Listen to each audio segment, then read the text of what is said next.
Cooker சூடானதும் கடுகு, கருவேப்பிலை, சின்ன வெங்காயம் சேர்த்து வதக்கிக்கிறேன். கொஞ்சமாக சீரகம் சேர்த்துக்கிறேன். இஞ்சி பூண்டு பேஸ்ட்டு சேர்த்து நல்லா வதக்கிறேன்.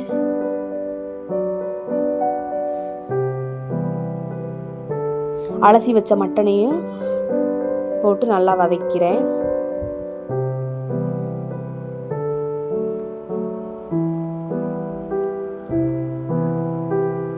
அந்த எண்ணெயிலே கொஞ்ச நேரம் வதங்கட்டும்.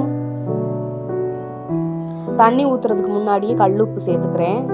அப்போ தான் கறியில் உப்பு பிடிக்கும்.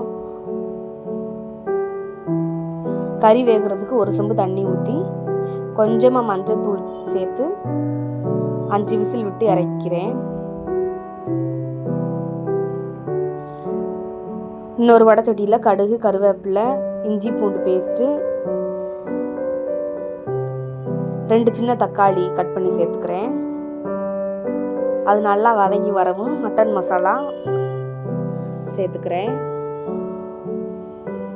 வேக வச்ச கறியை தண்ணியோடு சேர்த்து நல்லா கொதிக்க விட வேண்டியதான். இந்த தண்ணி ஃபுல்லாக நல்லா வற்றி வரட்டும். தண்ணி பூரா கொஞ்சம் வற்றி வரவும் நல்லெண்ணெய் கொஞ்சமாக சேர்த்து ஒரு கொதி விட்டு ஆஃப் பண்ணிட வேண்டியதான். Mutton gravy ready. Thank you for